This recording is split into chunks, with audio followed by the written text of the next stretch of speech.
Bem-vindo ao canal Lições e Histórias. Aqui, cada história carrega um ensinamento. Hoje, vamos até Moscou, na Rússia. Natália Savina, 36 anos, costureira. O marido e a cunhada tentaram dopar ela e a avó para assinar a escritura do apartamento da família. O que eles não sabiam é que Natália ouviu tudo. Fiquem até o final, porque essa história está cheia de lições. Se ainda não se inscreveu no canal, aperta o botão agora e conta nos comentários de qual cidade você está assistindo. Vamos à história. A vida de Natália Savina sempre foi medida com fita métrica. 21 centímetros do ombro ao pulso, 36 centímetros de ombro a ombro, 72 de cintura. Ela conhecia o corpo humano pelo avesso, literalmente. Sabia que uma mulher ansiosa prende a respiração durante a prova, o que faz a cintura parecer 2 centímetros maior do que é. Sabia que uma mulher feliz se porta diferente. Ombros mais abertos, queixo mais alto, tecido caindo melhor. 36 anos de vida e 15 deles com agulha na mão haviam ensinado a Natália uma coisa que nenhuma escola ensina. As pessoas mentem com a boca, mas o corpo conta a verdade. Era o que tornava ela boa no que fazia. E era o que tornava a situação em que se encontrava tão impossível de ignorar.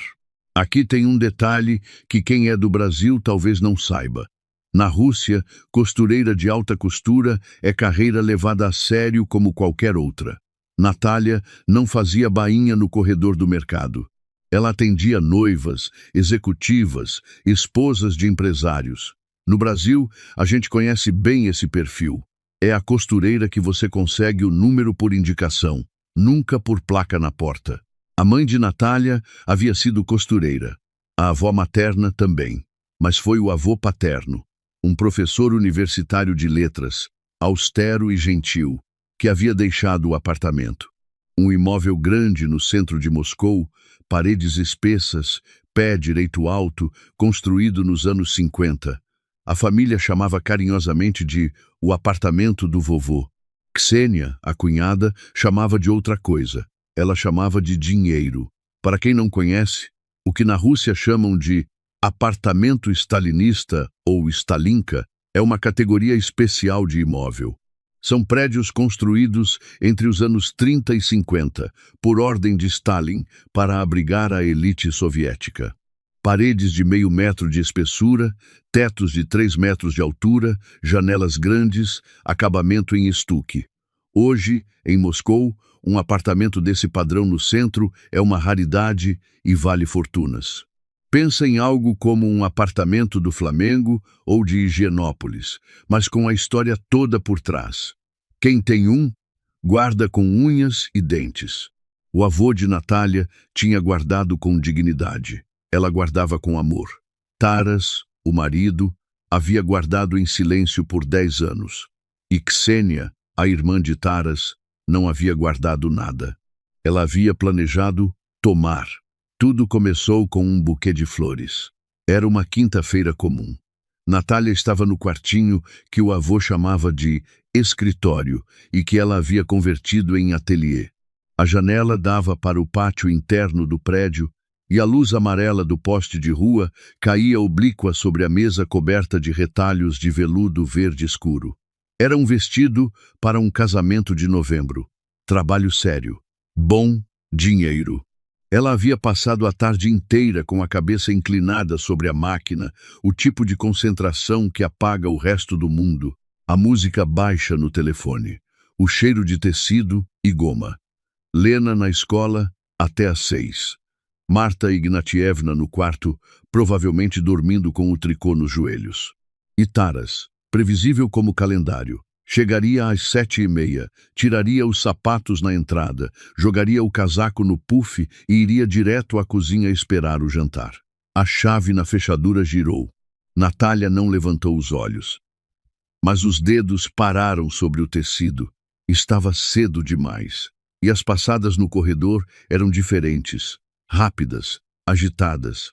A porta do ateliê se abriu de uma vez. Natasha. A voz do marido soava estranhamente animada. como quem ensaiou a fala no caminho. Resolvi te dar uma surpresa. Ele estendeu o buquê. 5 rosas bordô de caule longo, embrulhadas em celofane crocante.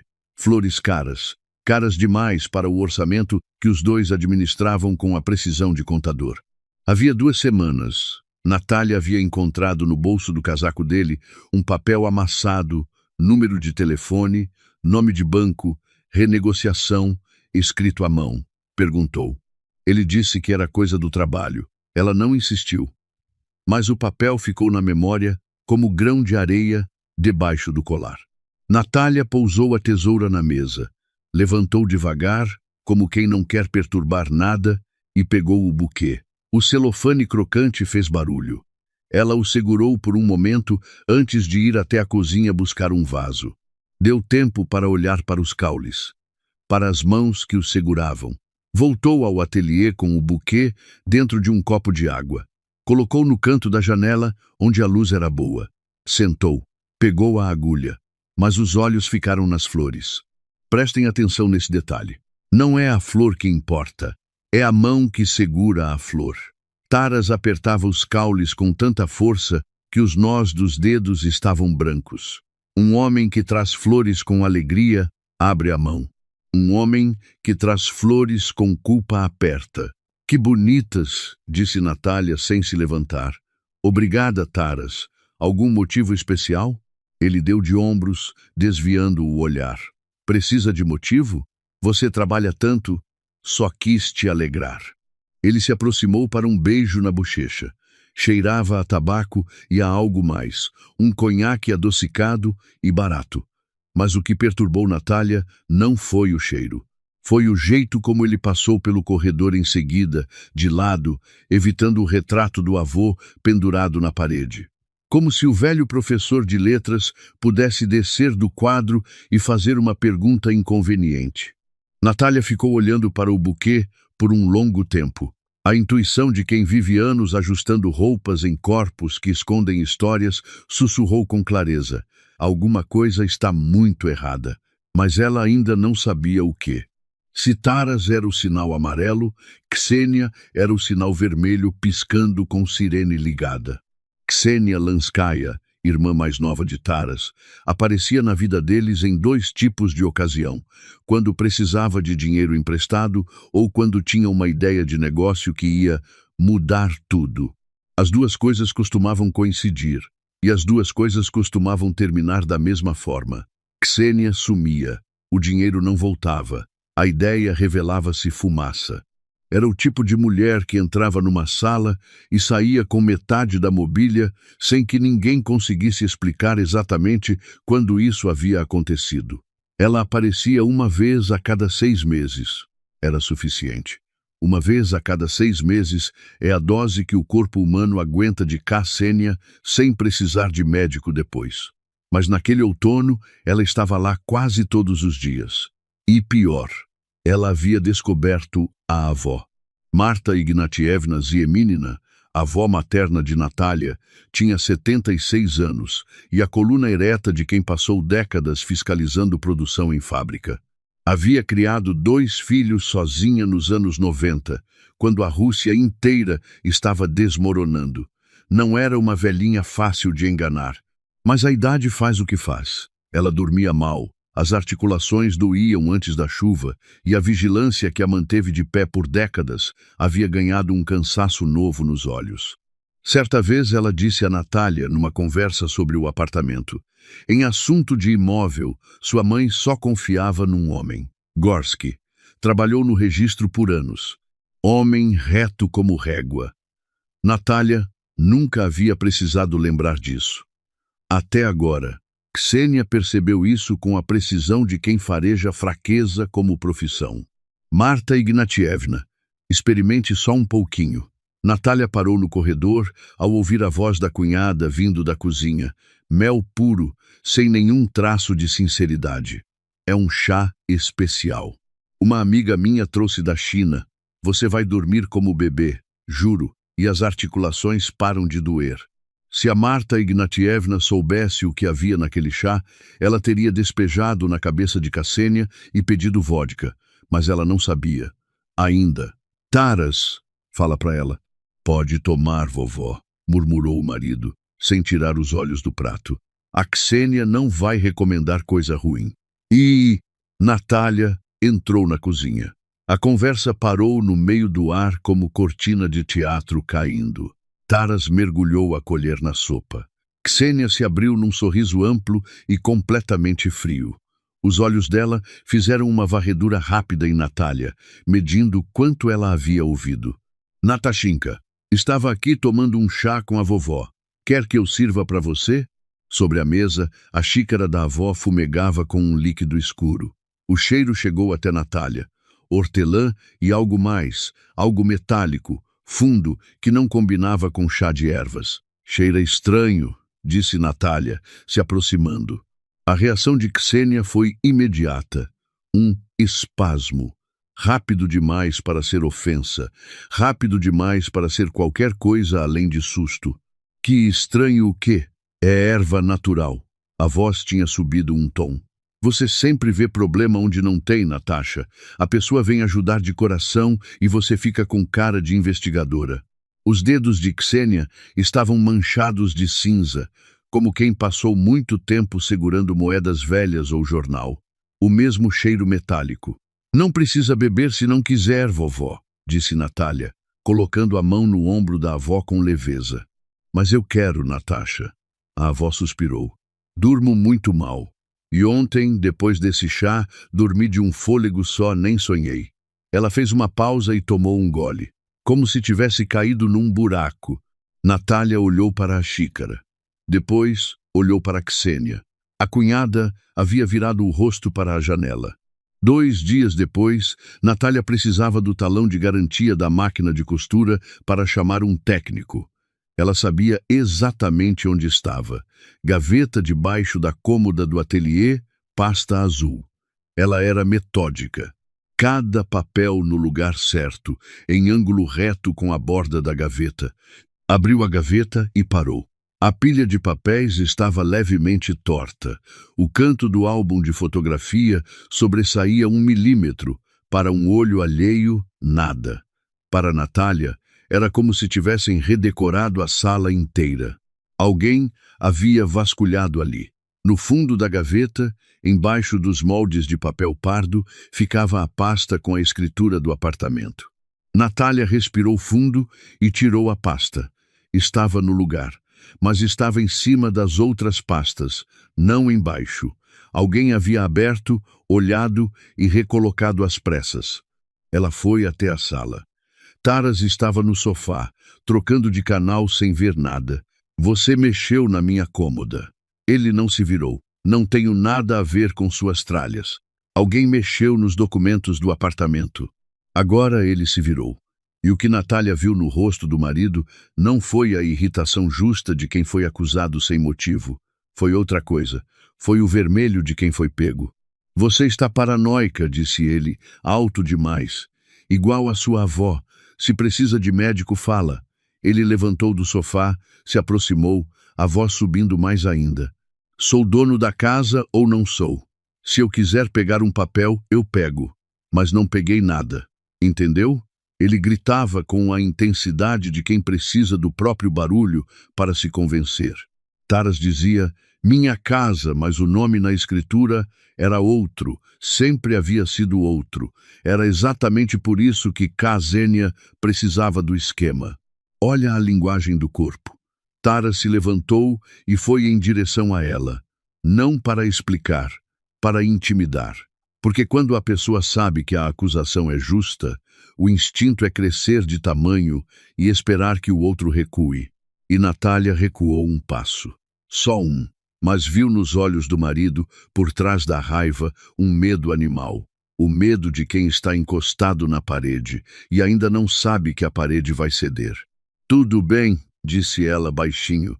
Desculpa. Ela saiu do quarto. As mãos tremiam tanto que ela não conseguiu enfiar a linha na agulha naquela noite.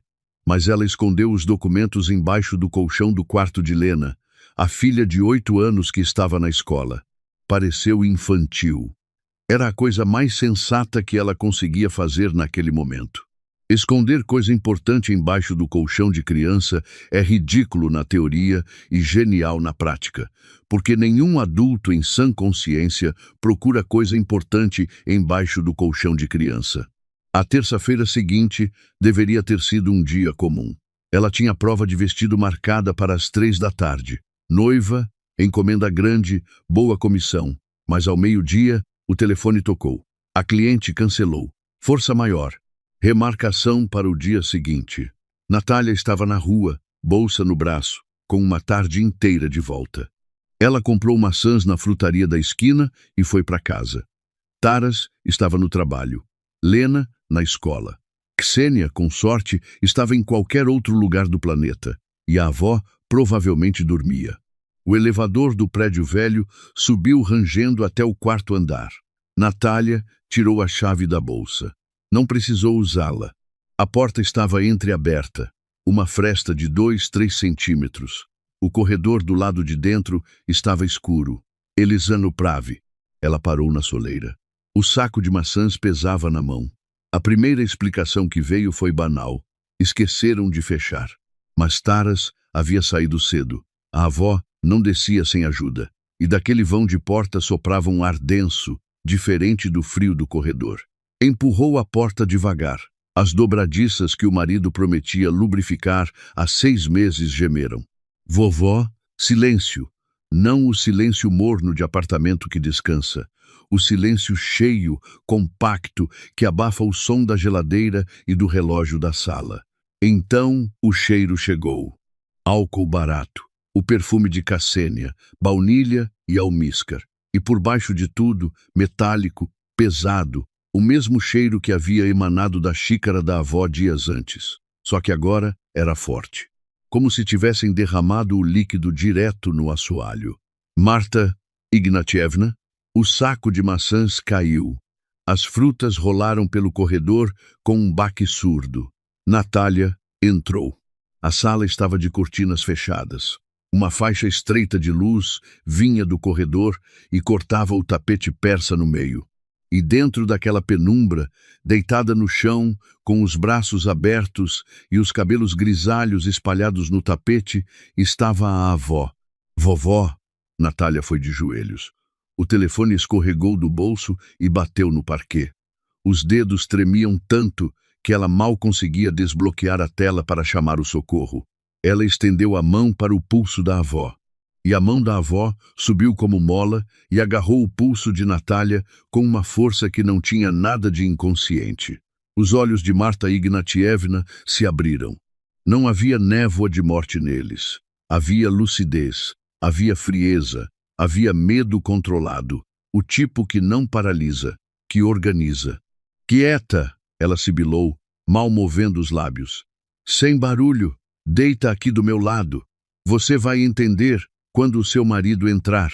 Na entrada, a porta pesada do apartamento bateu como um tiro.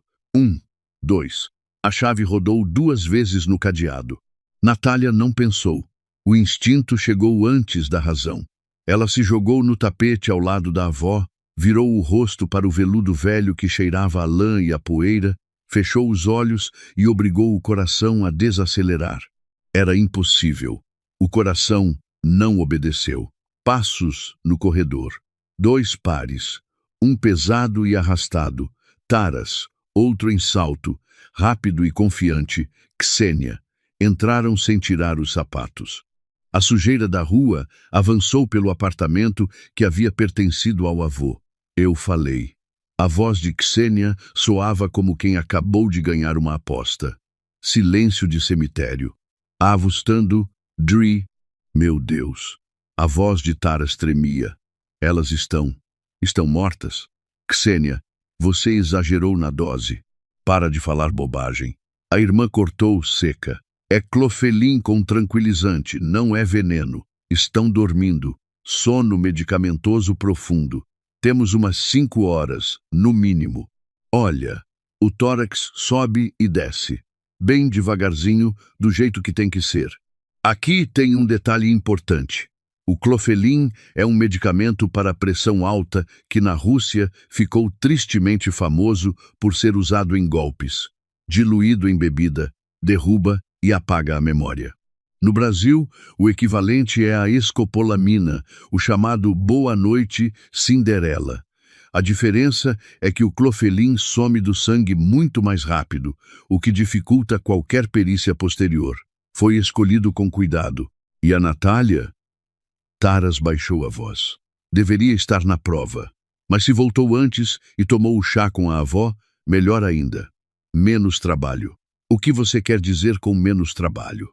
Ksênia não respondeu de imediato. O parquet rangeu bem perto do rosto de Natália. Pega a mão direita dela. Uma sombra se inclinou sobre Natália. Ela sentiu o calor do corpo do marido. A respiração dele, pesada e descompassada, roçou na sua bochecha. E então, a mão dele, a mesma mão que havia colocado a aliança no dedo dela 10 anos antes, pegou a sua mão. Os dedos de Taras estavam frios e molhados. Desculpa, Natasha, ele sussurrou, tão baixo que quase não existiu. É pra gente, pra Lena. Vai ser melhor assim. Para de lamentar e aperta o dedo na almofada. A voz de Ksênia era a de uma supervisora impaciente. Mais forte, precisa ficar nítido. Isso, agora rola um pouco. Perfeito. Agora, a velha. Natália ouviu Taras se arrastar até a avó. Ouviu o suspiro contido de Marta Ignatievna. Esperou que eles não tivessem ouvido também. O toque úmido da almofada de tinta contra a pele. O farfalhar do papel. Pronto. Taras exalou como se tivesse erguido algo muito pesado. Está feito. A doação está assinada. Amanhã cedo ao cartório. Ele é de confiança. Vai colocar data retroativa, dizer que elas assinaram na presença dele porque não conseguem escrever por questão de saúde. Está tudo combinado. Uma pausa. E elas?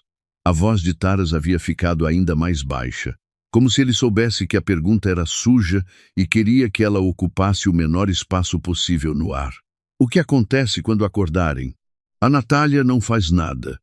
Chora, se conforma. Para onde ela vai com a filha e sem dinheiro? Fica quietinha. E a vovó? Ksênia fechou a pasta com um estalo. A velha é esperta e é resistente.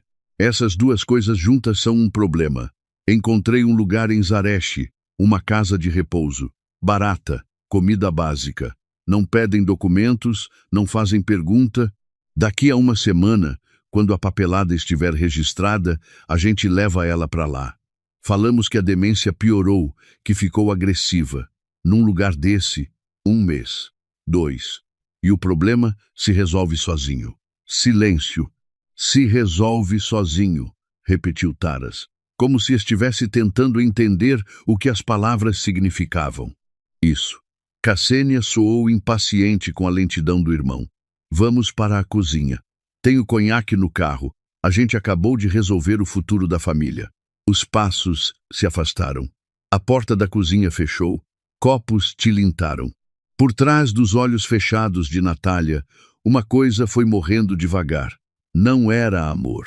O amor já havia entrado em colapso dias antes, quando ela viu o medo nos olhos do marido e soube que era o medo de ser descoberto.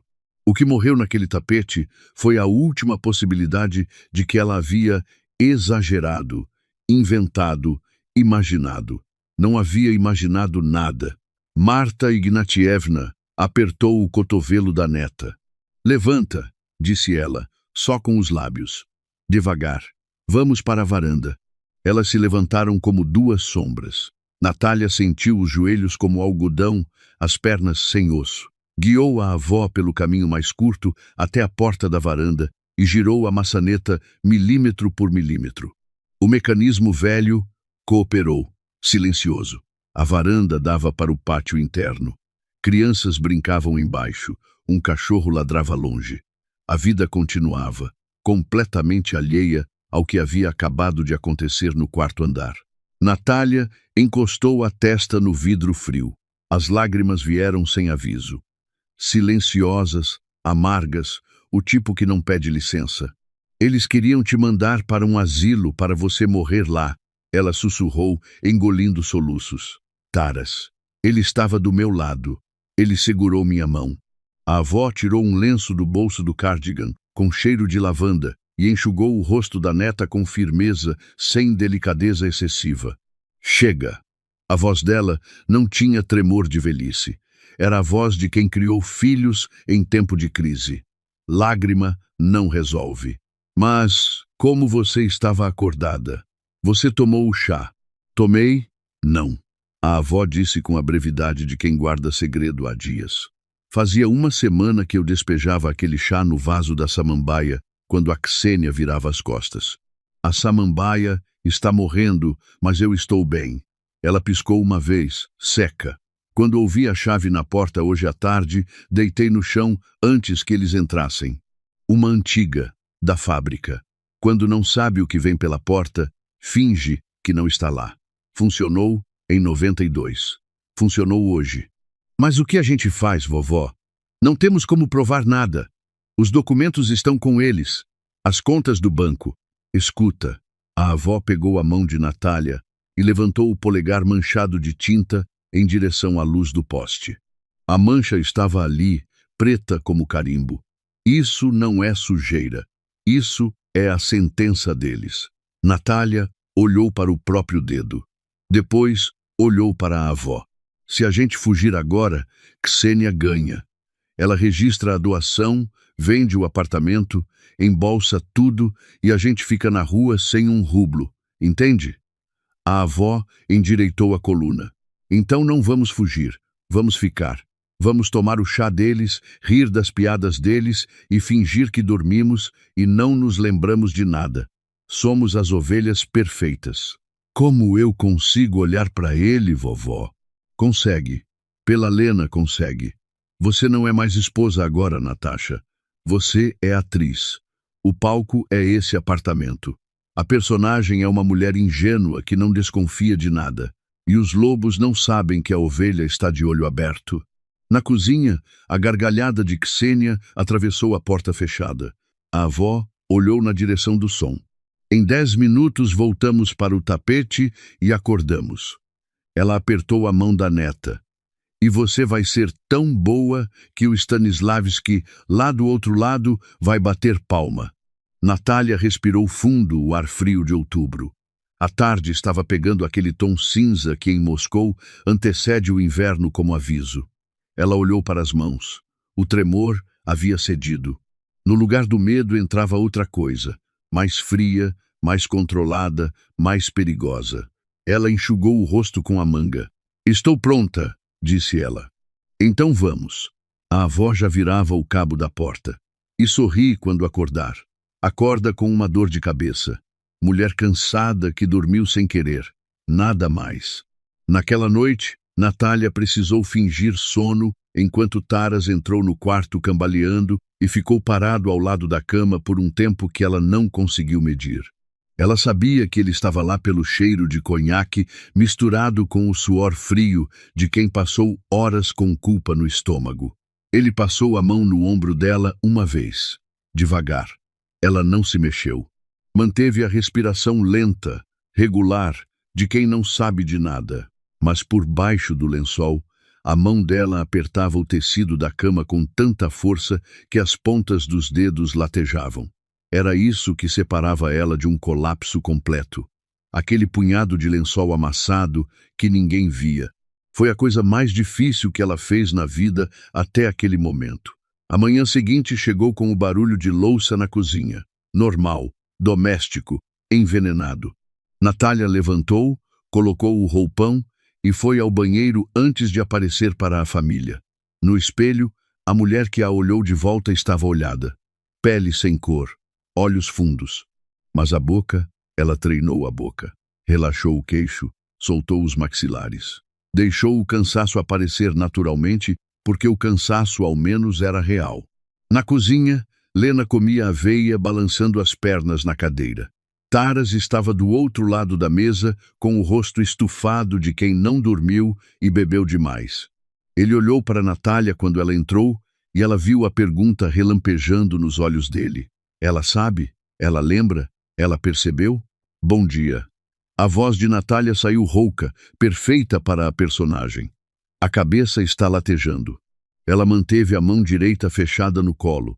o polegar voltado para dentro. A mancha de tinta ainda estava lá, escura como carimbo. Taras exalou. Ela viu os ombros dele descerem 2 centímetros. É a mudança de pressão, Natasha, ele disse, subitamente solícito, empurrando um guardanapo para ela. Você caiu no sono tão cedo ontem. Eu cheguei e você e a Marta Ignatievna já estavam dormindo há horas. É mesmo? Devo ter cansado. Ela se sentou ao lado da filha e afagou o cabelo claro dela. A Lena era tão quente, tão real, tão alheia ao que havia acontecido. Come logo, senão atrasamos para a escola. Quando Lena correu para o quarto pegar a mochila, Natália pegou o celular e abriu o aplicativo do banco. Precisava ver quanto tinha disponível para as compras da semana. A tela piscou. Cartão bloqueado. Entre em contato com o titular da conta. Ela trocou para o outro cartão, o que recebia os pagamentos das clientes. O cartão que estava no nome do casal, conta conjunta aberta quando casaram. Operação não autorizada. Natália pousou o telefone sobre a mesa com cuidado excessivo. Olhou para o marido, que mexia o açúcar num café que já estava frio há tempo. Taras, meu cartão está bloqueado. Ele coçou o pescoço. Ficou vermelho em manchas. Ah, é. Liguei ontem para cancelar o secundário. Achei que era o meu mesmo. Erro meu. A voz soou ensaiada, a desculpa pronta demais. Já pedi reemissão, chega em 10 dias. Enquanto isso, você não tem dinheiro em espécie em casa? Natália sabia que na caixinha de madeira da cômoda havia 300 rublos para pão e leite. Vou ver, disse ela, com a voz de quem não percebeu nada. Ele respirou aliviado de novo. A armadilha estava fechada. Sem dinheiro, sem documentos, sem como fugir. Exatamente onde Ksenia queria.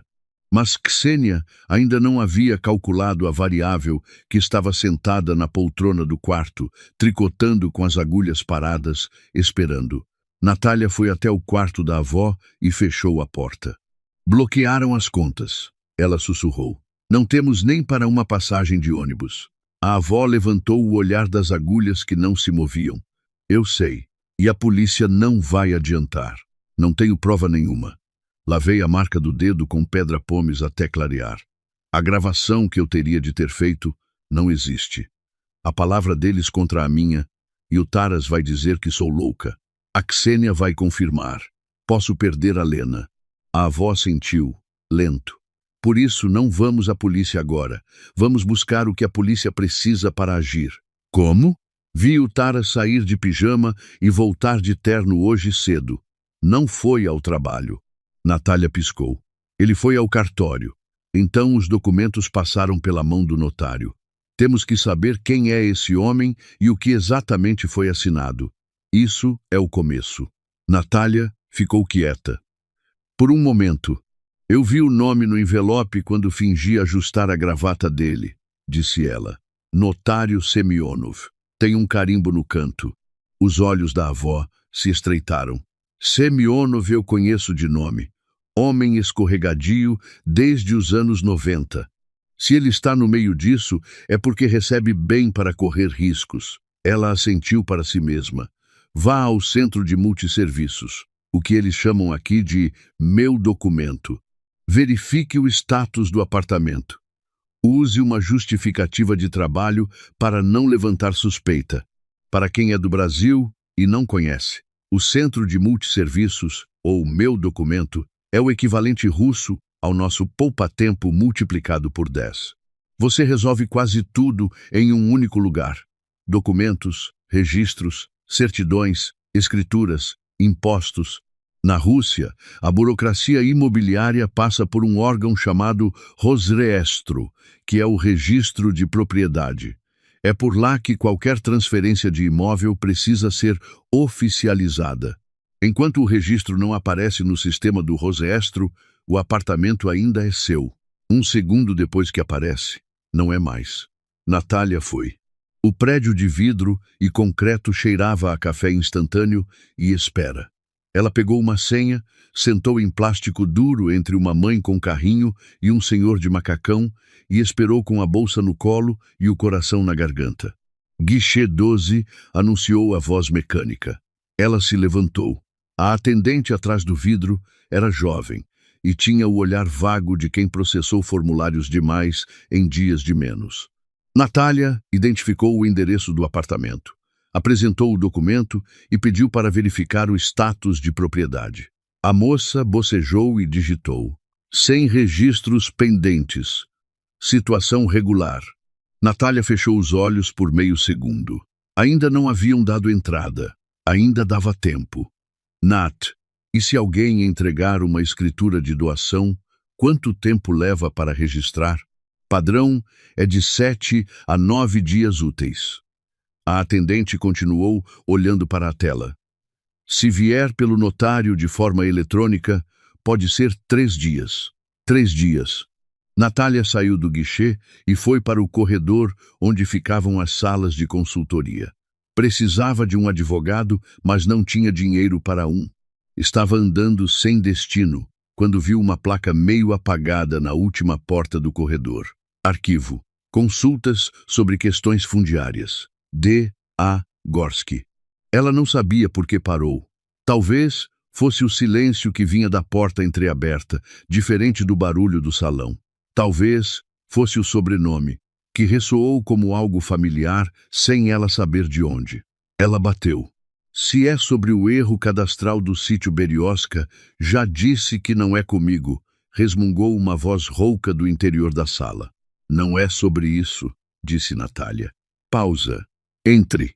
A sala era apertada, forrada de estantes com pastas.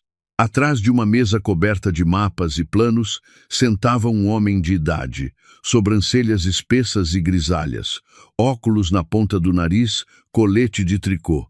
O tipo de rosto que viu burocracia demais para se surpreender com qualquer coisa. Ele tirou os óculos e a olhou com atenção. Algo nela, o desespero que ela escondia tão bem que só vazava nos músculos do maxilar, fez com que ele se recostasse na cadeira e apontasse para a cadeira de frente. Sente-se, Dmitri Anatolievich. Em que posso ajudar? Natália sentou. Ela não havia planejado contar tudo. As palavras saíram sozinhas. Quando ela mencionou o nome Semionov, o rosto do velho se contraiu como se tivesse mordido limão. Semionov, ele repetiu, lento, colocou os óculos sobre a mesa em vez de no nariz. E a irmã do marido, como ela se chama? Ksenia Lanskaya. O velho ficou completamente imóvel por 3 segundos. Cabelos escuros, fala alto, gosta de echarpes coloridas e mente como quem respira? Natália piscou. Você a conhece? Dmitri Anatolievich abriu a gaveta da mesa. Tirou um maço de cigarros, não acendeu, ficou girando o maço entre os dedos. 5 anos atrás, ela trabalhava como corretora. Enamorou meu primo mais velho. Convenceu o coitado a vender a dacha dele para investir num empreendimento imobiliário fantástico. Ele pausou. Nem dacha, nem investimento. Meu primo morreu de infarto 1 ano depois. Ele olhou para Natália de frente. Tentei processá-la. Tudo legal na superfície. Voluntário, assinado, sem rasura. Ela é escorregadio. A palavra que ele usou em seguida foi baixa, quase para si mesmo. Então agora ela foi atrás de você, da minha avó e do meu apartamento. Gorski bateu os dedos na mesa 3 vezes. Semionov não envia os documentos ao Rosreestro de imediato. Ele é ganancioso, mas é cuidadoso. Espera para ver se o cliente não vai recuar. Manda pelo caminho mais lento, evita o eletrônico para deixar menos rastro digital. Isso nos dá tempo. Quanto tempo? 10 dias úteis a partir da entrega. Semionov manda pelo caminho mais lento, evita o eletrônico, já vi esse padrão antes. Isso nos dá margem. Enquanto não aparecer no registro, o apartamento é seu. 10 dias. Parecia muito, parecia nada. O que eu faço sem provas? Você constrói provas. O velho puxou uma folha em branco e uma caneta. A partir de hoje, você não é mais esposa. Você é informante. Anota tudo, com data, com hora. Cada visita, cada frase, cada comportamento estranho. Ele tirou do bolso do paletó um objeto preto e pequeno, parecido com um pendrive, e colocou sobre a mesa entre eles. Isto é um gravador. Profissional. Grava com clareza, mesmo dentro de bolso ou bolsa. Ativação por voz. Bateria para 24 horas contínuas. Natália cobriu o objeto com a palma e o tirou da mesa. Mas o mais importante. Gorsky inclinou-se para a frente. A voz caiu um tom. Você precisa encontrar o carimbo. O carimbo? Semyonov nunca usa o carimbo oficial dele em documentos ilegais enquanto não recebe o pagamento. Ele entrega o carimbo ou o molde de borracha para alguém de confiança, que aplica na hora combinada. Se a Ksenia é tão próxima dele quanto parece, o carimbo pode estar com ela. Na bolsa, na nécessaire. Mulheres guardam o que é mais importante entre o batom e o espelho. Ele se levantou. Se você encontrar esse carimbo com ela, é crime diretamente imputável. Notário não pode transferir seu carimbo a terceiros. Isso é penal para os dois. Natália olhou para o gravador no fundo do bolso. Cuide-se de Taras também, disse o velho, pegando o casaco. Ele é o elo fraco. Tenho um contato que trabalha perto da casa de penhor da rua Lesnaia. Ontem de manhã, um homem com o sobrenome Savin deu entrada numa corrente de ouro. Ksenia precisa de dinheiro para pagar Semyonov. Se ele rachar antes da hora e confessar a você em particular, não vai adiantar nada. Você precisa do reconhecimento dele em público, com testemunhas. Não deixe ele se confessar antes da hora. Entende? Segure-o. Natália assentiu. Próxima vez aqui, daqui a 3 dias. Ele escreveu um número de telefone na folha e deslizou para ela. Se encontrar algo antes, me manda mensagem. E mais uma coisa. Ele parou com a mão na maçaneta. Pode ter havido outras vítimas. Meu primo não foi o primeiro. Gente assim raramente começa com a segunda. Ele saiu. A porta fechou com um clique seco. Natália ficou sentada na cadeira dura por um momento, com o gravador dentro do bolso e o número de telefone na mão. Lá fora, no corredor barulhento do centro de multisserviços, a vida seguia seu ritmo de senhas e formulários, completamente alheia ao fato de que ali dentro, naquela salinha de arquivo cheirando a papel velho, uma mulher havia acabado de parar de fugir. Ela dobrou o papel com o telefone, colocou na carteira, levantou, endireitou o casaco e saiu para a caçada.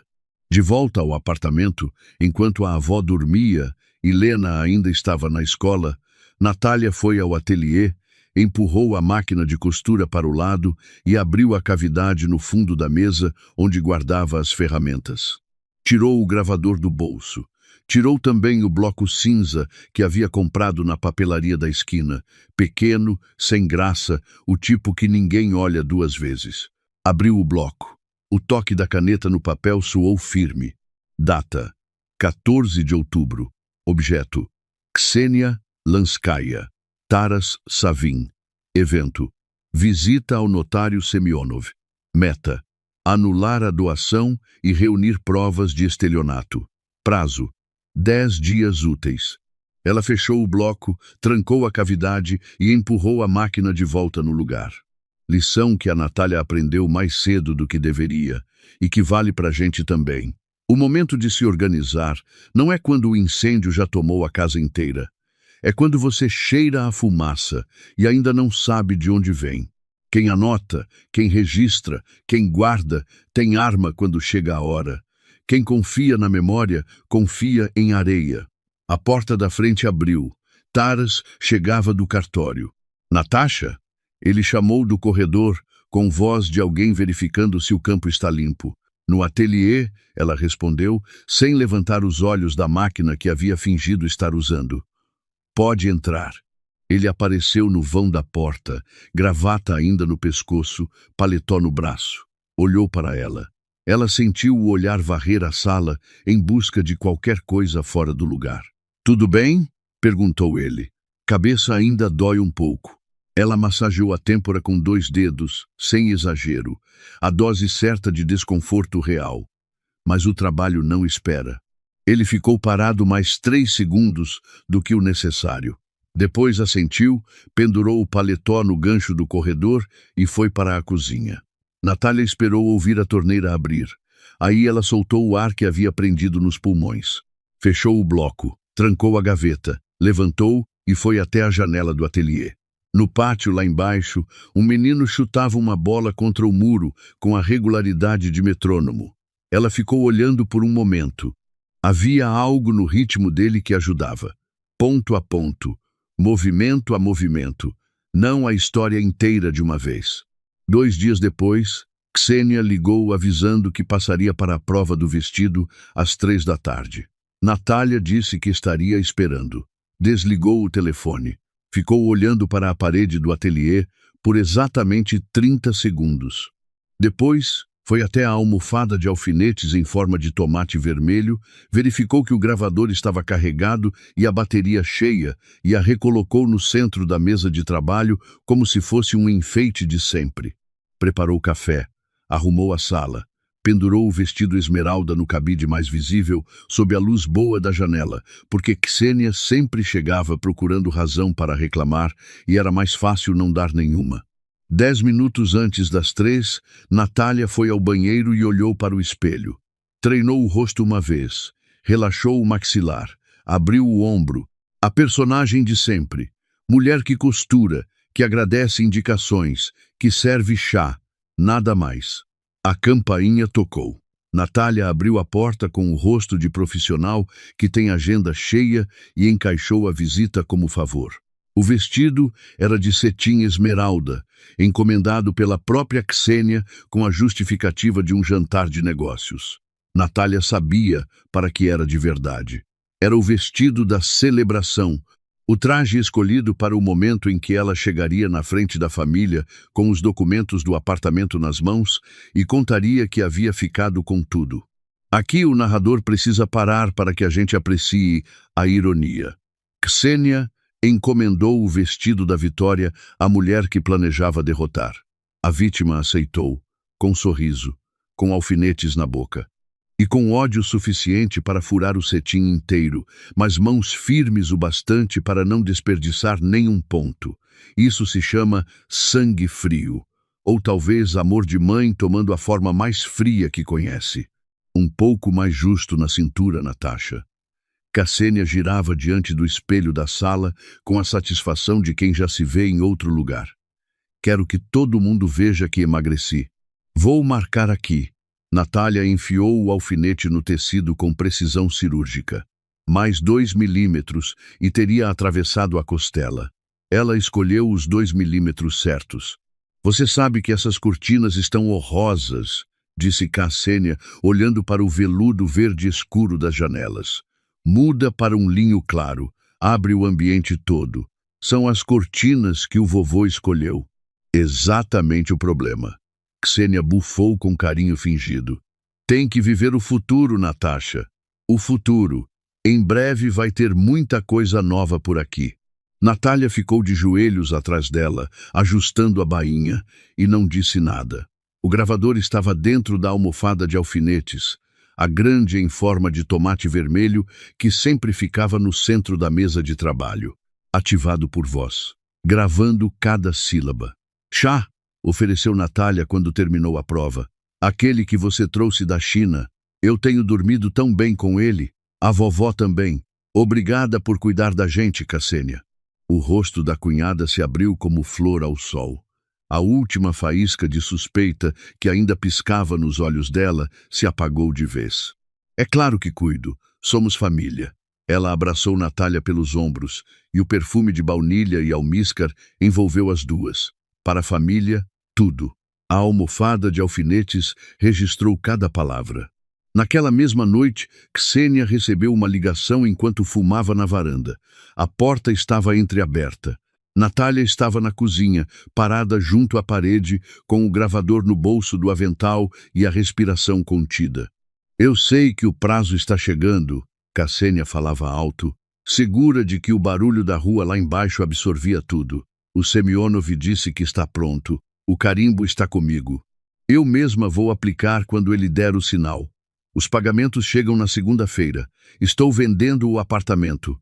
Não o meu, estou dizendo, o dos parentes. Eles não sabem de nada. A velha está no mundo da lua, a mulher é uma galinha sem cabeça e o marido está no meu bolso. Na segunda, você recebe sua parte. Tudo resolvido. Natália encostou a testa na parede fria e fechou os olhos por 2 segundos. O carimbo estava com Ksenia. Gorsky havia acertado. E agora ela tinha a voz da cunhada dizendo isso em gravação. Guarda essa cena, porque esse é o momento em que o caçador vê pela primeira vez a pegada do animal no barro e sabe que o cerco está se fechando. Natália não celebrou, não sorriu. Ficou parada com a testa na parede até ouvir Ksenia fechar o telefone e cuspir o cigarro pela grade da varanda. Aí, ela pegou a tábua de pão e começou a fatiar como se estivesse lá o tempo todo. Quando Ksenia voltou para a sala, a mesa já estava posta. Você está me mimando, Natasha. É o mínimo que posso fazer por alguém que cuida tanto de mim. Ksenia riu satisfeita e sentou para jantar. O gravador do bolso do avental descansava no ateliê, ao lado 2 gravações, 2 arquivos. Mais do que suficiente. 2 dias antes do jantar, Taras entrou no ateliê. Era domingo. Lena dormia. A avó estava em seu quarto com o tricô parado nos joelhos, como sempre que fingia não estar prestando atenção em tudo. Natasha. O marido ficou no vão da porta, transferindo o peso de um pé para o outro. Preciso conversar. Natália não levantou os olhos da costura. Sobre o quê? Sobre a gente. Sobre o futuro. Ele entrou, passou pela mesa e pegou a almofada de alfinetes distraidamente, apertando-a como quem precisa de algo para segurar enquanto fala. Pensei que a gente podia vender o apartamento, comprar algo menor num bairro novo. Dentro da almofada, o gravador havia ligado com a voz dele. Ele apertou mais. Clique. O botão foi ativado através do tecido. Um LED vermelho piscou, fraquíssimo, atravessando o tomate vermelho como uma veia. Taras parou. Olhou para a almofada. Olhou para ela. Natasha. O que tem aqui dentro? Natália levantou os olhos. Tinha talvez 1,5 segundos antes que ele rasgasse o tecido. Não estraga. Ela se levantou e tirou a almofada das mãos dele com calma profissional, o movimento de quem resgata a ferramenta cara. São as medidas das clientes. Comprei um gravador japonês novo, de tafoninho, fica aqui dentro. Quando estou medindo, falo direto. Cintura 62, ombro 38. Não preciso de caderno. É muito mais prático. Ele ficou olhando para ela. Gravador, dentro do tomate. 9. É japonês. Custa caro. Para de apertar. Um momento de silêncio absoluto. Natália sustentou o olhar dele com a expressão de profissional irritada com o amador tocando equipamento sensível. Taras piscou, processou. E a lógica da explicação, absurda demais para ter sido inventada, fez sentido no cérebro de um homem que acreditava que mulheres colecionam bugigangas de costura incompreensíveis. Desculpa, ele murmurou. Não sabia. Pode falar o que precisava falar? Ele olhou para ela mais uma vez. A decisão que havia feito para ter aquela conversa havia evaporado. Não, deixa para lá. Saiu. Natália esperou ouvir a porta do banheiro fechar. Então ela tirou o gravador da almofada. O LED vermelho ainda piscava. Havia gravado tudo, inclusive a sugestão de vender o apartamento. Não era confissão direta, mas era intenção. Era peça. Mais uma pedra no mosaico. Naquela mesma noite, o telefone vibrou com mensagem de Gorsky. Semyonov marcou encontro com a Ksenia para terça, às 18 horas na casa dela. Vai buscar o carimbo e o dinheiro. É a nossa única janela. Prepare o jantar para a mesma hora. Se ela estiver na sua mesa às 18, Semyonov fica esperando sozinho na casa dela. E ela chega ao jantar com o carimbo ainda na bolsa. Natália leu a mensagem 2 vezes. Depois, apagou. Foi até o quarto da avó. Marta Ignatievna já estava acordada, sentada na beira da cama, como se soubesse que a neta viria. Terça-feira, disse Natália. Eu sei. A avó assentiu. Já está na hora. O plano era simples como toda boa armadilha. Convidar os parentes para um jantar em casa. Justificativa oficial. Celebrar um grande pedido novo no ateliê. Convidar Ksenia, que não resistiria à chance de aparecer diante da família no auge do seu triunfo imaginado. Deixar que ela chegasse com os documentos, com a certeza de que era a rainha do momento, e aí virar a mesa. Gorski entraria como amigo antigo do pai de Natália, passando pela cidade. O gravador estaria no notebook, já convertido, pronto para ser reproduzido em voz alta. Na segunda-feira antes do jantar, Natália ficou até a meia-noite sentada na frente do computador com fones de ouvido. Ouvia trecho por trecho. Cortava o que era silêncio. Aumentava o volume onde Ksenia havia afastado o telefone do rosto. Montou o arquivo com a precisão de quem costuma cortar tecido, sem perder 1 centímetro do que importa, sem guardar 1 milímetro do que não serve. Quando terminou, tinha pouco mais de 1 minuto de voz inconfundível, confessando tudo que precisava ser confessado. Ela havia selecionado os 2 trechos mais diretos de uma gravação maior, cortando tudo que fosse ruído ou ambiguidade. Ela salvou o arquivo, fechou o notebook e foi dormir. No dia seguinte acordou cedo, fez pão, limpou a casa e começou a cozinhar o pato como se fosse o dia mais normal do ano. Faltava uma coisa que Natália não havia previsto. Que Taras escolhesse justamente a hora de montar a mesa para finalmente tentar se confessar. Ela estava arrumando os talheres quando ele entrou na cozinha, bêbado de remorso, não de álcool, olhos opacos, mãos tremendo. Natasha. A voz estava partida no meio. Eu não consigo mais. Não consigo te olhar. Não consigo olhar para Lena. Precisamos conversar agora. Nós fizemos uma coisa muito... Taras. Ela não se virou. Continuou posicionando as facas ao lado dos pratos. Os convidados chegam em 40 minutos. Não me importa quem chega. Ele a pegou pelo braço e a virou para si. Os olhos estavam cheios de lágrimas. Eu te machuquei. Eu e a Ksenia. Nós fizemos uma coisa que eu não consigo. Ela o olhou nos olhos. E entendeu que tinha que ser cruel. Tinha que ser cruel porque era necessário. Porque se ele confessasse agora, a Ksenia não apareceria. Porque sem Ksenia presente, sem testemunhas, sem gravações reproduzidas na frente de todos, seria só a palavra dele contra a dela, e a Ksenia o faria recuar até o fim dos tempos. Medo explica. Não desculpa. Isso vale para o Taras. Mas naquele momento preciso, a Natália precisava que o medo dele continuasse funcionando por mais 1 hora. Só mais 1 hora. Taras. Ela ajustou a gola da camisa dele com os 2 dedos, devagar. A voz ficou baixa e dura como ferro. Hoje eu fiz um jantar que levou 2 dias. Hoje vem a tia Valia, o tio Serioja, os primos. Se você tem algo a me dizer, você me diz à meia-noite, quando todos forem embora. Agora você vai ao banheiro, lava o rosto, bebe água e aparece nessa cozinha sorrindo. Você me ouviu? Ele abriu a boca. Sorri. Sado. Ela virou de costas para ele e voltou para os talheres. Os convidados estão subindo. O interfone buzinou. Taras ficou parado por uns 4 segundos, olhando para ela com a expressão de cachorro que não entende por que foi mandado embora. Depois os ombros caíram, e ele saiu da cozinha em direção ao interfone com a postura de quem carrega coisa demais. Natália apoiou as mãos na borda da pia. Ela havia acabado de impedir um homem de se redimir.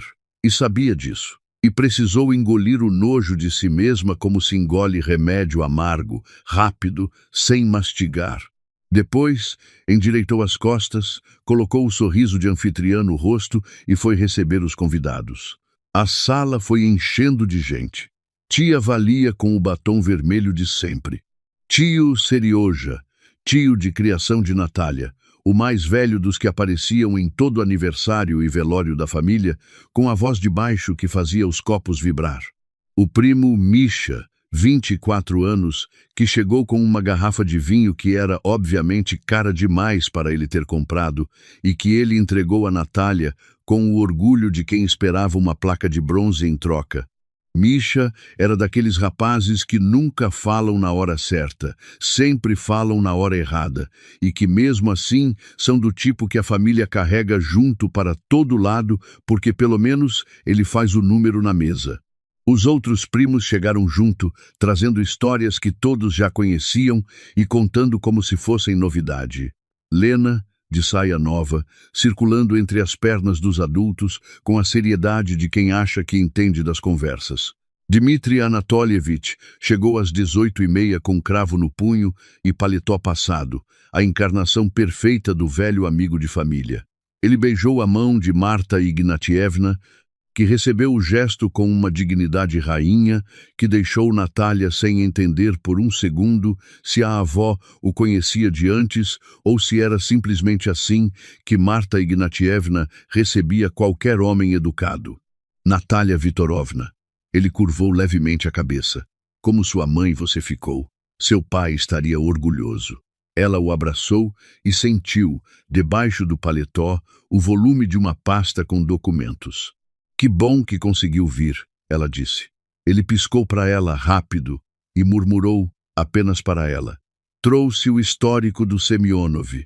3 registros de irregularidade nos últimos 8 anos. Se precisar, está aqui. Tudo conforme o plano. Ksenia chegou por último, como sempre que quer ser vista chegando. O vestido esmeralda que Natália havia costurado ponto por ponto ficava perfeito. Colar falso brilhando, cabelo novo. A expressão de quem está prestes a ser a notícia mais importante da noite. Gente, ela abriu os braços como atriz entrando em cena. Que mesa linda! Natasha, você se superou. Beijou o ar perto do rosto de Natália para não manchar o batom. Sentaram. A mesa ficou barulhenta do jeito que fica quando tem gente que não se vê faz tempo. Vodka para os homens, vinho para as mulheres, suco de groselha para Lena, que ficou séria como pequena anfitriã ao lado da bisavó.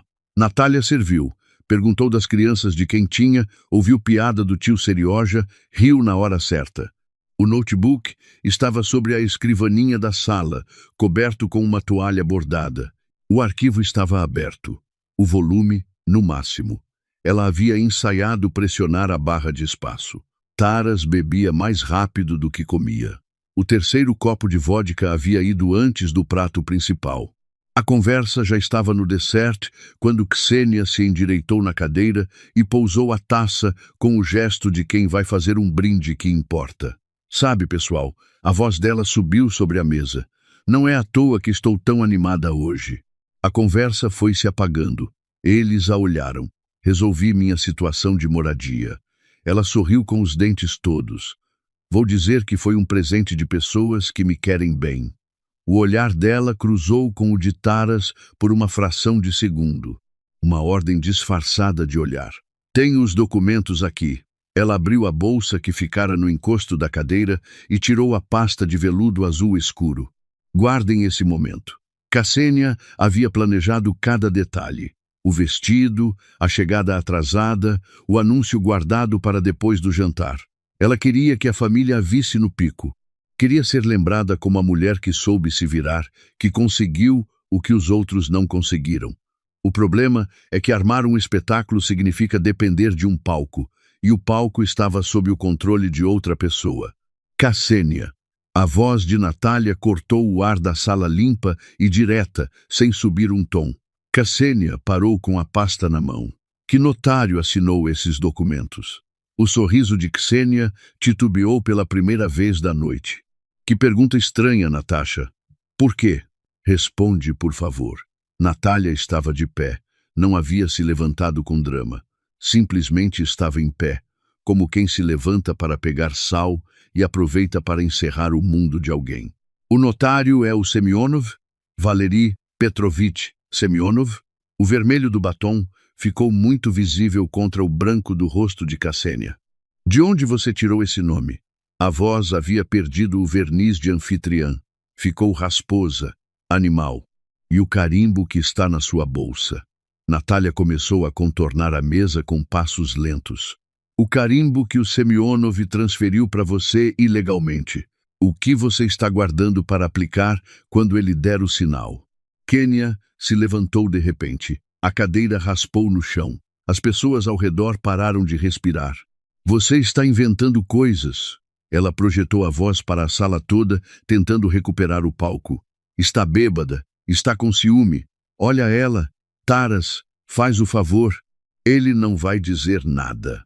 Dmitri Anatolievich se levantou com a calma de quem tem todo o tempo do mundo. Tirou do bolso interno do paletó uma carteira de identificação e a abriu sobre a mesa onde todos pudessem ver. Dmitri Anatolievich Gorsky, jurista, ex-funcionário do Rosreestro. Estou aqui na qualidade de testemunha de uma tentativa de estelionato qualificado. A tia Valia prendeu a respiração. O tio Serioja se levantou devagar, como quem está verificando se entendeu certo. Ksenia ficou com os olhos indo de Gorsky para Natália e de volta para Gorsky.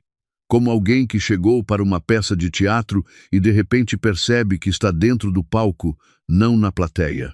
Natália foi até a escrivaninha, tirou a toalha bordada, pressionou a barra de espaço. A voz de Ksenia encheu a sala, nítida, sem dúvida possível. Reconhecível até pelos que a conheciam há menos de um ano. A velha está no mundo da lua, a mulher é uma galinha sem cabeça e o marido está no meu bolso. Na segunda, você recebe sua parte. E depois, separado por alguns segundos de silêncio no arquivo, outro trecho. A velha é esperta e resistente. Essas duas coisas juntas são um problema. Num lugar assim, 1 mês, 2, e o problema se resolve sozinho. A tia Valia colocou a mão na boca. O tio Serioja ficou vermelho de uma cor que não era vergonha, era outra coisa. Era a fúria de homem velho que entende o que acaba de ouvir e não consegue não entender. Os nós dos dedos dele, que seguravam a beirada da mesa, estavam brancos como os de Taras haviam estado naquele buquê de flores que começou tudo. Um dos primos mais novos, o Missia, que tinha 24 anos e nunca havia gostado muito de Ksenia, mas também nunca havia tido motivo para dizer, olhou para a tia como se a estivesse vendo pela primeira vez. O garfo dele continuava suspenso no ar. Parado no meio do caminho entre o prato e a boca, uma testemunha silenciosa e um pouco ridícula do momento mais sério da noite. Passados uns 15 segundos, ele baixou o garfo com muito cuidado, como se fizesse barulho pudesse piorar as coisas, e sussurrou para o primo ao lado. Isso está acontecendo de verdade? O primo assentiu sem tirar os olhos de Ksenia. Misha assentiu também devagar e empurrou o prato levemente para o lado, com a expressão de quem decidiu que não tinha mais fome. Marta Ignatievna não disse nada. Ela apenas baixou os olhos para a xícara de chá que tinha na mão, de hortelã, só hortelã, e tomou um gole longo e calmo. O gesto mais eloquente da noite. A mulher que havia sido drogada com chá de ervas envenenado, sentada na mesma mesa, bebendo chá de hortelã puro, enquanto a acusadora desmoronava. Se houve poesia naquela sala naquele dia, estava naquele gole. Ksenia apontou para o notebook. É montagem. Vocês fabricaram isso. A voz estava partindo. É mentira. É conspiração. Taras, pelo amor de Deus, fala alguma coisa. Taras estava olhando para a filha. Lena havia se encolhido junto à bisavó Marta. Os olhos dela, grandes e claros como os da mãe, estavam fixos no pai com uma expressão que não era ódio, porque ela ainda não tinha idade para odiar assim. Era confusão. Era o começo da decepção que deforma um filho para sempre quando descobre que o pai é feito do mesmo barro que os outros. Taras olhou para a filha. Depois, olhou para a Ksenia. Eu não consigo mais, Ksenia. A voz saiu rouca, de dentro de algum lugar fundo. Acabou. Taras. Ela deu um passo em direção a ele. Você está... Eu assinei os documentos no lugar dela. Ele estava olhando para a mesa, não para Ksenia, não para Natália.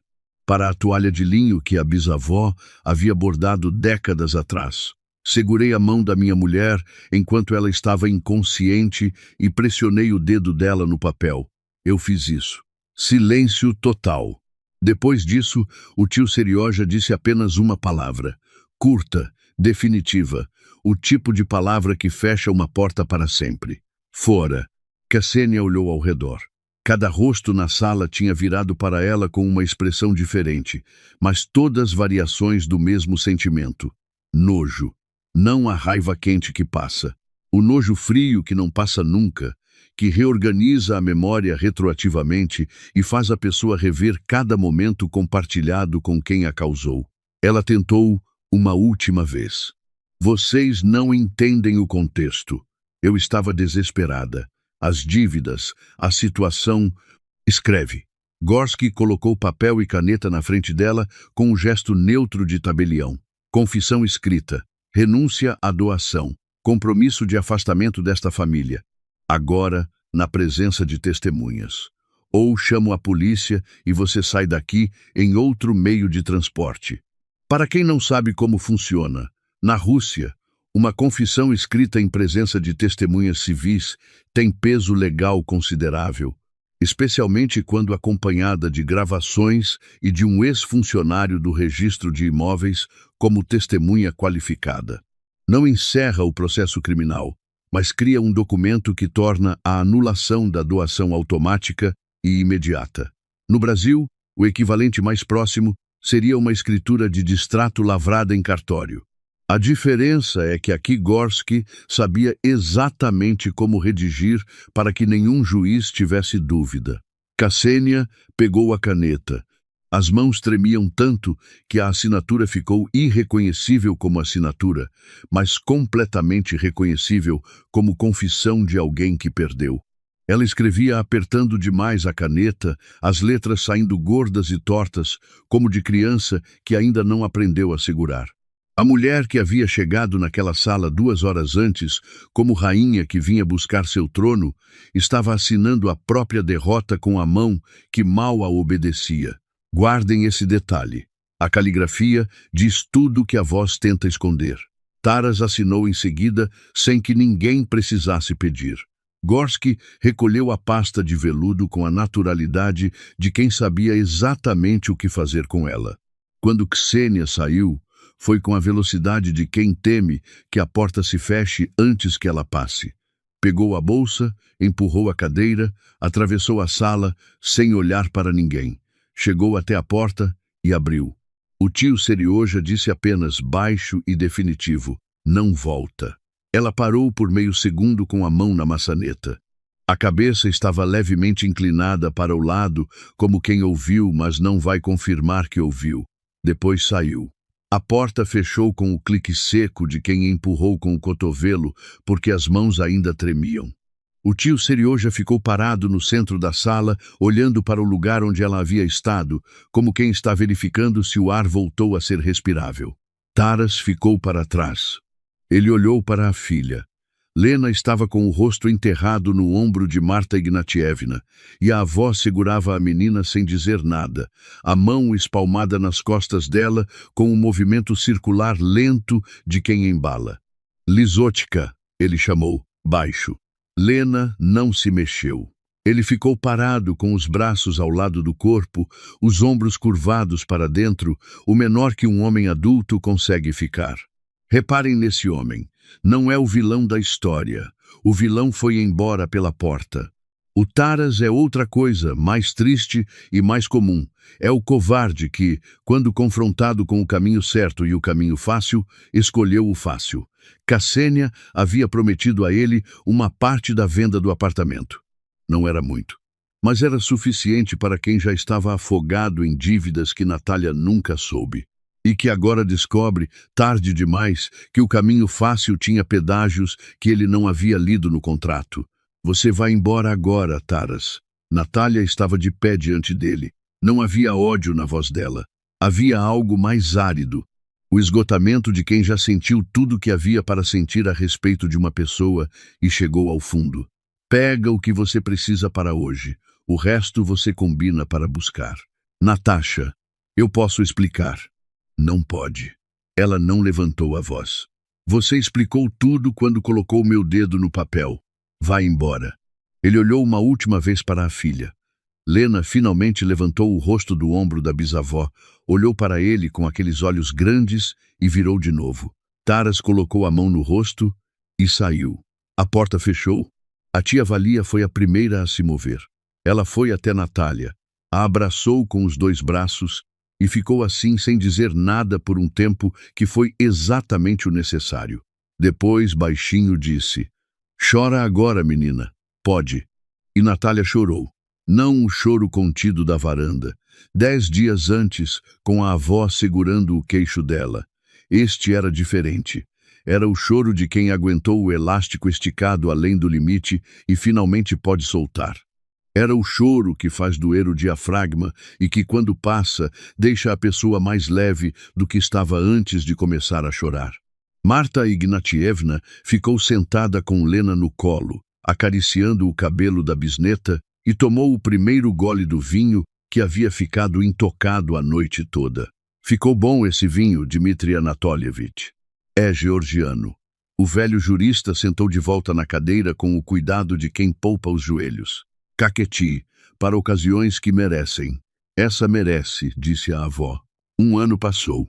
O outono voltou, mas diferente. As folhas que cobriam o pátio lá embaixo eram do mesmo laranja de sempre, mas Natália as via por uma janela com cortinas novas, linho cor de marfim, leve, que deixava entrar a luz que as velhas cortinas de veludo guardavam para si. As paredes da sala estavam verde-oliva claro, e o apartamento parecia ter ganhado 5 metros quadrados só com a cor nova. Na porta, onde antes havia só o número do andar, uma placa pequena e discreta. Ateliê Savina. A fila de espera era de 2 meses. Natália havia parado de fazer barras de calça para vizinhas. Agora atendia noivas que viajavam de outros bairros, executivas que precisavam de roupas que dissessem o que elas queriam dizer antes de abrirem a boca, mulheres de todas as idades, que haviam aprendido por indicação que existia uma costureira no centro de Moscou que entendia de tecido e de gente com a mesma precisão. Ela se sentou à mesa de trabalho nova, dubovaia, de carvalho maciço, espaçosa como ela sempre havia querido. Na frente dela, esboços da coleção que estava chamando de Valsa de Outono. Lã, cachemira, sedas pesadas nas cores que a estação pede. Ela havia descoberto naquele ano que criar roupa com calma, sem a ansiedade de quem vive, com medo de perder o chão, produzia um resultado completamente diferente. As linhas ficavam mais limpas, as proporções mais justas, a roupa dizia mais. Ela olhou para a própria mão. No polegar direito, onde havia estado aquela marca de tinta que ela havia esfregado com pedra-pomes até sumir, havia agora um calo pequeno e honesto da tesoura. O tipo de marca que não precisa ser escondida. Na janela do canto, Marta Ignatievna ensinava Lena a bordar ponto cheio.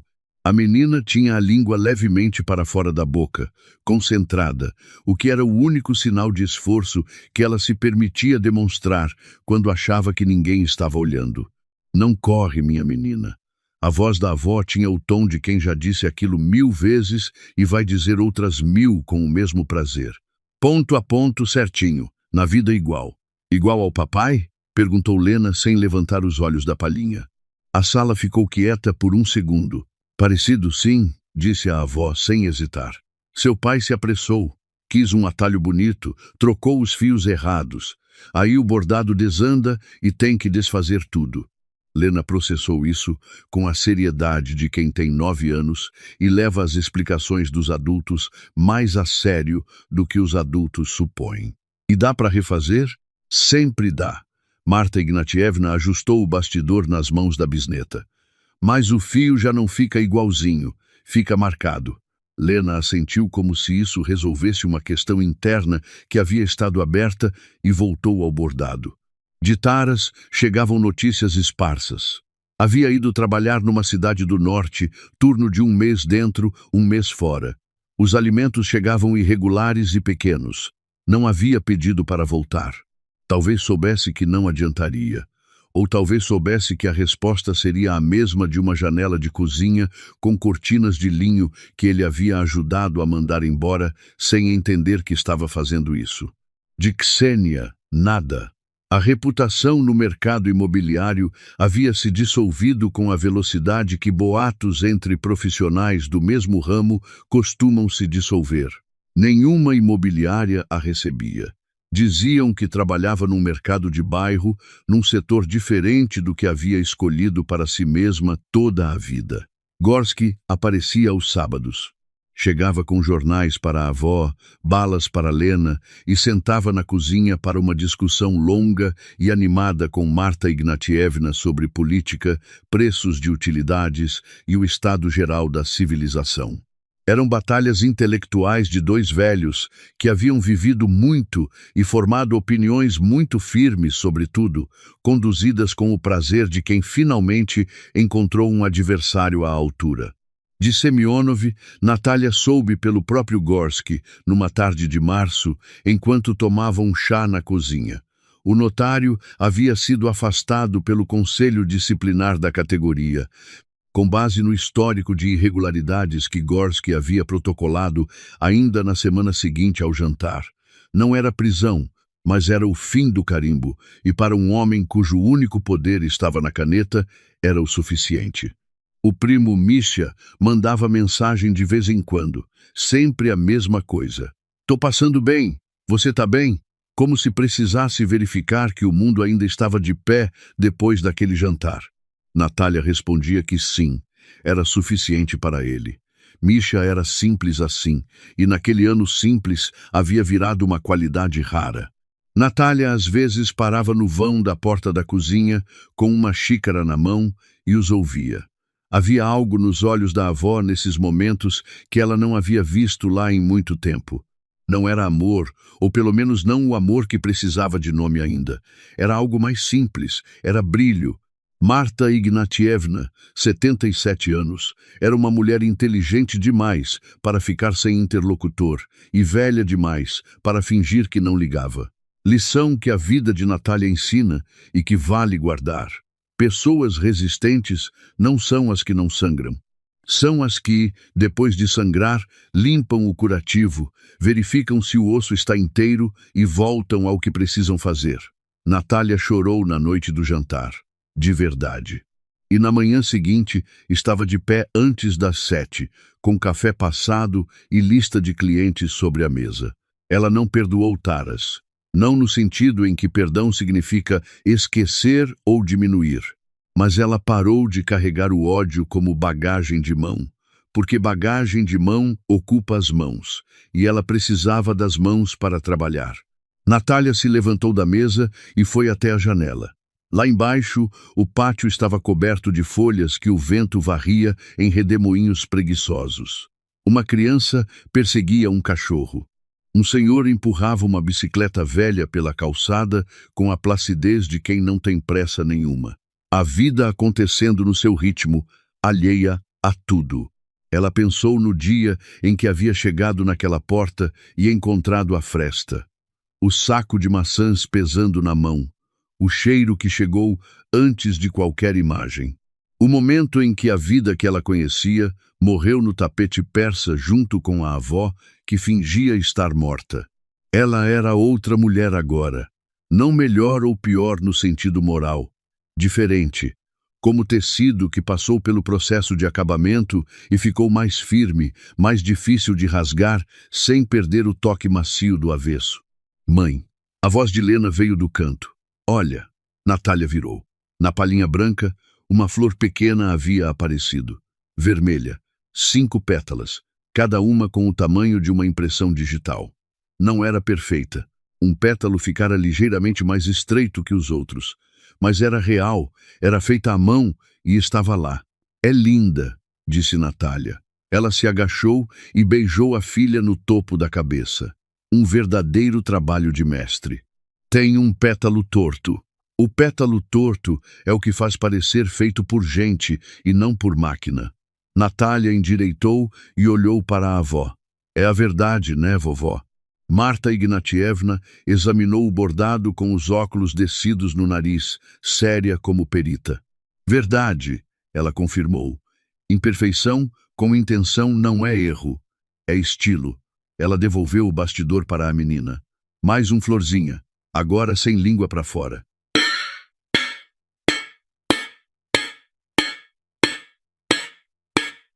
Lena voltou ao trabalho com seriedade renovada. Natália foi para a cozinha pôr água para ferver. Tirou da prateleira as xícaras de porcelana fina com a borda dourada, as que ficavam guardadas para dias especiais. Depois de um tempo, ela havia parado de guardar as coisas boas para dias especiais, porque havia entendido que a distinção entre dia especial e dia comum é em grande parte uma escolha. O chá era de hortelã, só hortelã, sem mais nada. A Ksenia ia adorar saber disso, se soubesse, mas ela não ia saber. Enquanto esperava a água ferver, ela encostou na pia e olhou para o apartamento que havia herdado do avô. As paredes novas, as cortinas novas, a placa na porta, a neta do velho professor de letras, que havia ficado com os olhos cerrados enquanto filhos ingratos passavam por seus retratos nos corredores, ainda estava lá e ia continuar. Às vezes a vitória não tem fanfarra, não tem discurso, não tem momento cinematográfico com música subindo. Às vezes, a vitória é uma tarde de outono com cheiro de hortelã, criança bordando no canto, velha discutindo jornal com alguém que a faz rir e você de pé na cozinha pensando que isso, exatamente isso, é o que eles tentaram tomar. E não conseguiram. O apito da chaleira soou. Natália tirou do fogo, verteu a água devagar sobre as folhas de hortelã, viu o vapor subir e se desfazer no ar. Vovó, Lena, ela chamou. Chá está pronto.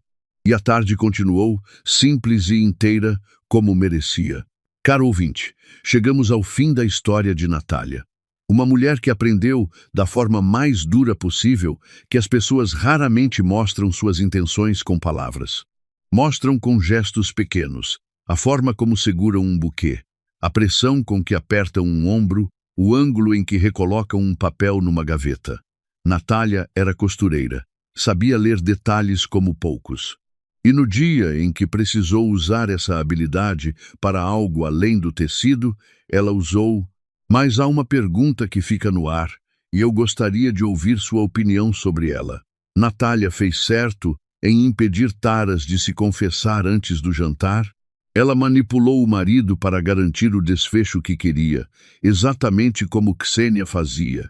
A diferença é o objetivo, mas a ferramenta era a mesma. Onde está a linha entre necessidade e crueldade? Entre proteção e vingança, eu não tenho uma resposta, mas acho que vale pensar. Se essa história mexeu com você, se você ficou torcendo por Natália e por Marta Ignatievna, conta para mim aqui nos comentários. E conta de onde você está assistindo, porque cada cidade que aparece aqui nos lembra que essas histórias chegam a lugares que a gente nem imagina. Se você ainda não se inscreveu no canal, aperta o botão agora. Tem muito mais por vir. E eu prometo que vai valer cada minuto. A gente se vê na próxima história.